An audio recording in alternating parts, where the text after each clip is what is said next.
good? E-Crew, welcome back to the channel. It's been long overdue that I should do a year review of the Ariel Rider X-Class 52 volts. Let's find a place to park and let's get right to it.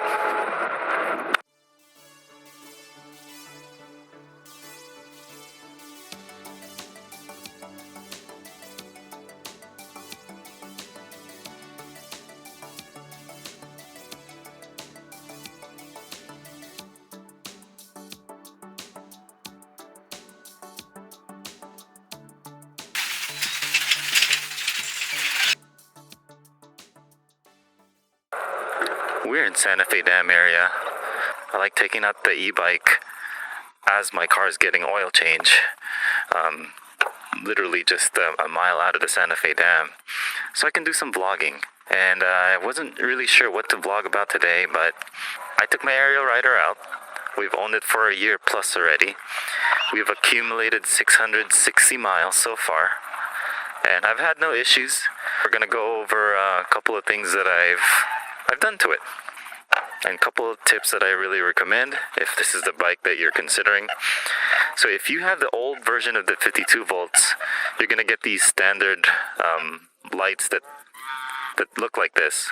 They went LED now with, I believe, with some signal lights for the newer 2023 models, but this is a 22 model. Obviously I added a motorcycle fairing. These ducks are not having me vlog here.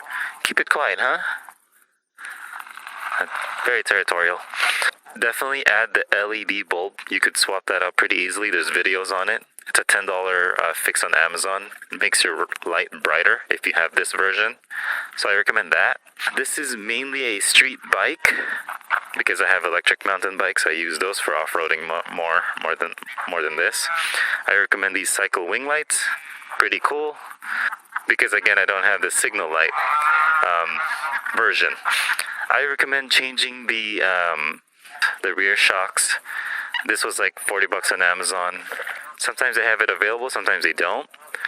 But this is like the HLT 100. It's a 165 mil shock, so you're gonna have to replace. I'm gonna relocate because these ducks are not letting me vlog peacefully here. Or if anything, I think they think I have food and I'm probably bothering them. So I'm gonna relocate. I definitely recommend the seat change. I can't do this. It's like when I'm talking, it's when they start to talk. So yeah, I'm going to relocate. I'll leave you guys alone. Right to it. This is cool, like a bolt dock here. I want to take my paddleboard here sometime. I think it would be really nice. If you're my height, I definitely recommend like a seat change, something a little bit lower. I'm only 5'6", 5'7". The original seat is about an inch and a half higher and also like wider. If you're taller, that might work really good for you for your pedal position, but for a cafe racer bike, I don't think you really need to pedal so much. And I wanted a lower seat stand height, so this is a Super73 RX seat. It's just Velcro tape and it works just fine. So that's what I recommend, and it's much more comfortable too. Padding, foam padding versus the stock seat is plastic with a little bit of padding. This is all foam. I added motorcycle mirrors on all of my bikes actually. That's what I recommend. It's kind of out of the way and it doesn't get up here. When I'm packing it in my SUV, it doesn't really get in the way. It doesn't get any higher. I like it there. I did a thumb throttle because that's just more comfortable. That's just more of my preference. I want to be able to stand on the bike and kind of use it as a scooter. You can't really do that when you're shifting. Let's see. The gears, honestly, I don't really use it. If anything, I kind of want to get rid of it because it's an ugly looking, kind of like a entry point Shimano gears here for 7-speed. I mean, I guess it's helpful if you're in hills. and if you really want to pedal and help the motor, but I honestly just shift almost never. So in the beginning of my ownership of the 52 volt Ariel Rider X-Class, I was raving about these CST tires until they started balding at only 600 miles. You could see the like red marks are starting to show, and it's pretty much balding, so I need to replace it. They're very good at low rolling resistance, I agree on that, but I'm going to be swapping these with Shinko tires, motorcycle tires instead. It should be better overall for the street use. That way it's more durable, and it is going to lose speed. I'm going to lose top speed. It's going to probably bring me back to like 30 miles per hour. Right now it's about 34, 35 miles per hour. But heavier tires, more strain on the motor, so it's going to be a little bit slower, but at least I won't have to worry about punctures and what have you.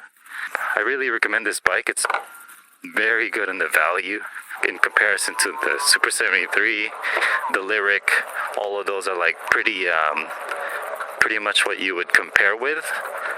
I still recommend this bike in 2023. You get a lot of bang for your buck. I think Rev 1 Up is coming up with their Cafe Racer as well, but it's still not going to offer as much as this, at least not from what I'm seeing. The PAS settings, you could change it up to 9. I have mine up to 9. Suspension, the front fork suspension, honestly, it's a hit or miss with Ariel Rider. I've had Ariel Riders before where it's very stiff in the front fork, but this one is actually good in terms of travel, even after the settings. So it's a hit or miss. It just depends on which kind of fork I think Ariel Rider gives you. But you can always request, for something softer or firmer, depending on your preference. This bike actually handles off-road pretty well. Not too bad in my opinion. I haven't taken out mountain bike trails yet. Maybe I'll do that when I change out my tires, but these tires are already on its way out, so I can't imagine taking this one. I won't have as much grip as I would want off-roading, but for something light like this, it's very doable. For something like in the beach too, it's very doable. On the sand, taking it out in the sand. The Super 73 has thicker tires, so they actually do better on the sandy beach terrain, but this one does just fine too. Alrighty, we're going a little bit off-roading here. Getting a little bit dirty. Going around the lake area. The brakes, I think it's still good at around 600 miles. Still feels good, still feels normal, as long as you're not abusing it. And again, I don't live in much hill area, so a lot of these 600 miles consists of just coasting like this. The display, I wish it was color, and I wish it had more settings, but it is what it is. It only has a backlight display if you turn on the light, which is press and hold the plus button. And in fact, the rear light too, I wish it was always on. It's only on if you have the front light on, but it will activate when you're pressing on the brakes, if that makes sense. But even this is, if I have the chance, I'll upgrade it because it's not as bright. This version obviously doesn't have a horn. You would have to get your own. I got this one. It's also like a light underneath where I placed it. The brakes are Tektro hydraulic brakes. Obviously the front and the back. And yeah, I haven't had to replace them. I was actually considering making this a faster bike by putting like the phase runner, but then I would need a bigger bigger and stronger battery. I've seen it on Cecil has it on YouTube. He already has like a 60-volt stealth Ariel Rider battery. I don't know how he got it. That's what I'm trying to get, or trying to research. Comment below if you know. I'm looking for a really good battery that I could put here. I already have the phase runner controller, but the only issue again is finding a nice battery. Like, the main thing for me before I want to really upgrade on this bike is finding a good battery that I could fit on it. Aesthetically, there's one 72-volt battery that looks like a tank now on Amazon, and that we can kind of try. That one I might consider. It looks like a motorcycle tank already. Maybe down the line. We had rain like last week, so it's a little bit muddy here and there. But yeah, this rocky road, I mean, I'm pretty comfortable on the Ariel Rider. Just have to stand up here and there, but it's not bad. And I could even go faster if I wanted. Just have to stand up a little bit. Okay, let's punch it a little bit here. Woohoo!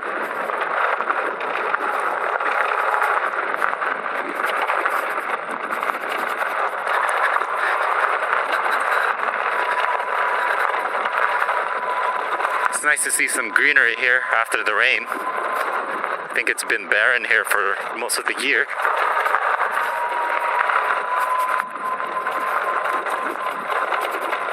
Yeah, so we're just flying through the terrain here. Rocky, sandy, and dirt.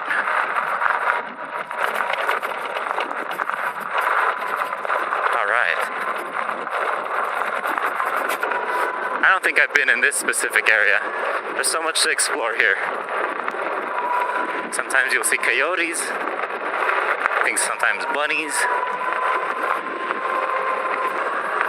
For the torque and speed of this bike, you're really getting a lot for a bike that goes over 30 miles per hour easily. Even in 2023, I think it's still a really good value. The range, yeah, I've gone about close to 40 miles. I know I could push it to 40 miles with leisure riding. Closer to 30-35 miles if I'm punching it a lot. And that's really good. It's a 52-volt, 18-amp battery. That's what you would expect.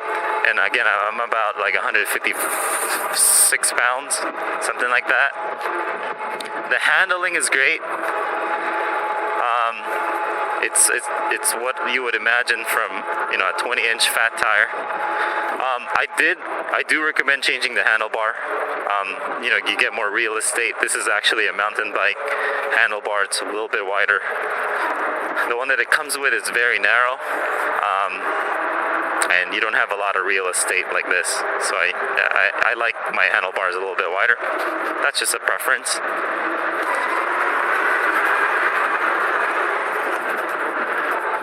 Heading north in Azusa here.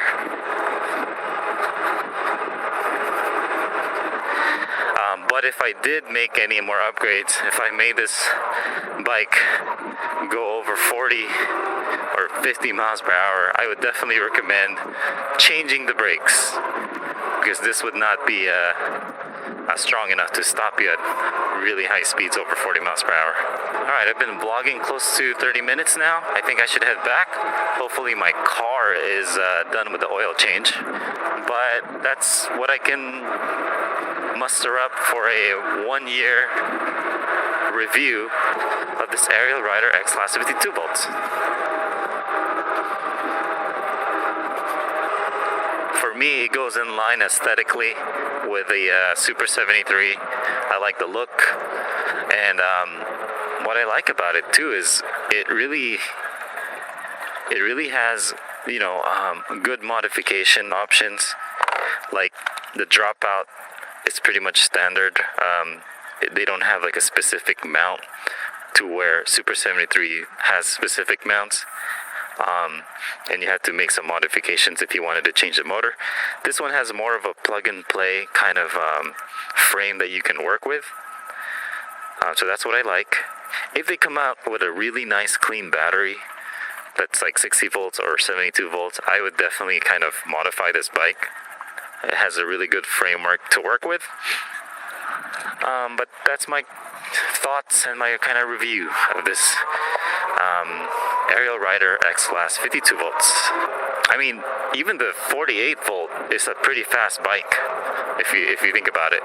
It just gets there a little bit longer compared to this one, and you have a little bit less range. If you wanted to overhaul and upgrade your Ariel Rider, I mean, you could just straight out just go buy a 48 volt, and then you can just upgrade the electrical components from there. Alright, well, that's going to be today's vlog, folks. Thank you for tuning in. Like and subscribe for more content. Check out the useful links in the description below for additional discounts on your e-bikes. This is E-Bike Adventures signing out. See you guys in the next one. Peace.